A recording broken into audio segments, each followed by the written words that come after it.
Mi hermano saqueó las cuentas de mis padres mientras ellos estaban en su viaje de jubilación. Siempre supe que mi hermano mayor, Raúl, tenía una relación complicada con el dinero, pero jamás imaginé que llegaría a este nivel de bajeza.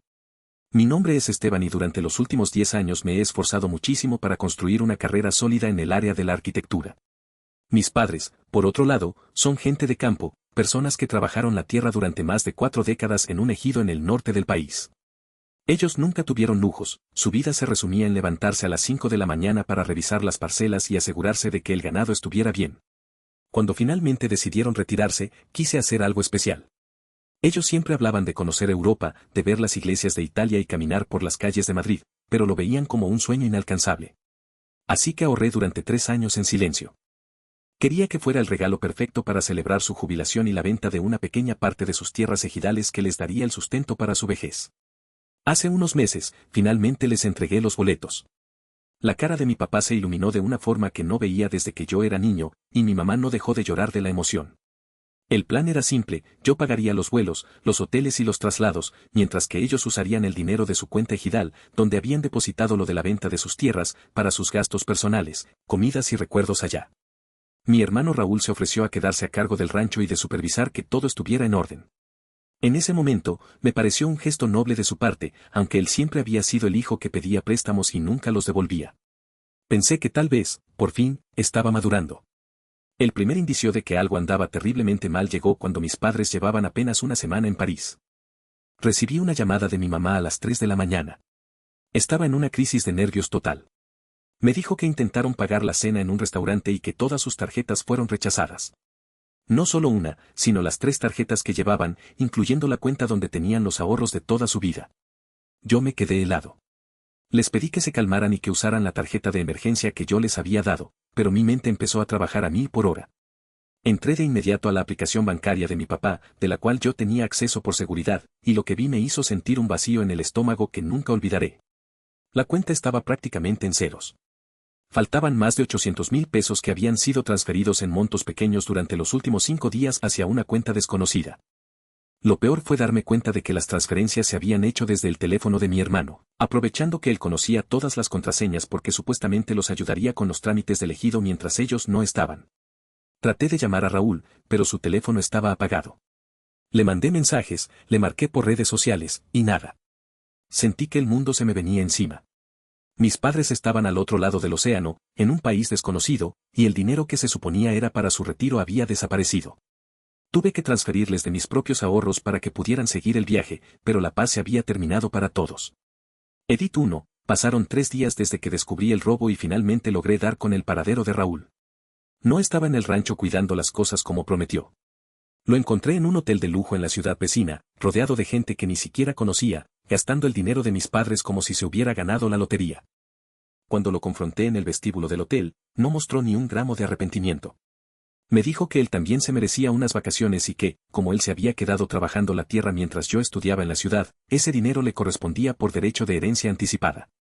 Fue la discusión más amarga de mi vida. Me dolió ver en lo que se había convertido. Lo más increíble es que el comisariado ejidal me llamó poco después para decirme que Raúl había intentado incluso poner a su nombre el resto de las parcelas de mi papá, alegando que mi padre le había dado un poder notarial antes de irse. Afortunadamente, los ejidatarios lo conocen y no le creyeron, pero el daño financiero ya estaba hecho. Mis padres decidieron acortar su viaje. Regresaron hace 2 semanas con el corazón destrozado. No por el dinero, sino por la traición de su propio hijo. Mi papá ha envejecido 10 años en este tiempo. Verlo sentado en el porche, mirando hacia la nada, sabiendo que su hijo mayor lo saqueó, es algo que no le deseo a nadie. Actualización 2. Ha pasado casi un mes desde el regreso de mis padres y las cosas han tomado un rumbo legal serio. Después de mucho dudarlo, mi padre decidió denunciar a Raúl.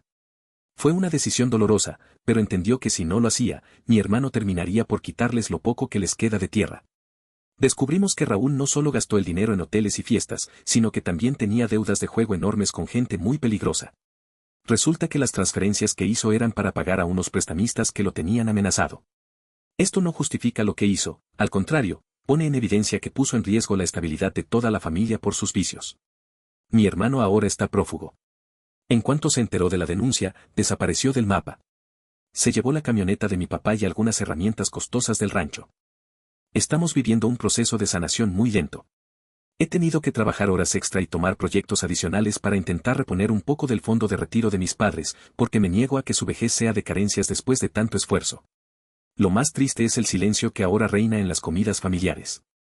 Mi madre todavía pone un plato para él por costumbre, y luego se echa a llorar al recordar que su hijo fue capaz de robarles mientras ellos celebraban su vida.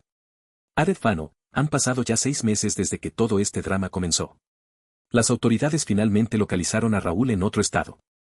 Estaba trabajando en una construcción, viviendo en condiciones deplorables porque se gastó hasta el último centavo y los prestamistas lo seguían buscando. Fue arrestado por robo calificado y fraude. Cuando mis padres recibieron la noticia, hubo una mezcla de alivio y una tristeza profunda. Mi padre retiró algunos de los cargos más graves para que la sentencia no fuera tan larga, pero dejó claro que no quiere volver a verlo en su vida. Hemos logrado recuperar una pequeña parte del dinero a través de la venta de algunos bienes que Raúl había comprado, pero el daño emocional es irreparable. Mis padres ya no quieren volver a Europa, dicen que ese sueño se manchó para siempre. Ahora, me dedico a cuidar de ellos y a asegurarme de que sus días en el rancho sean tranquilos.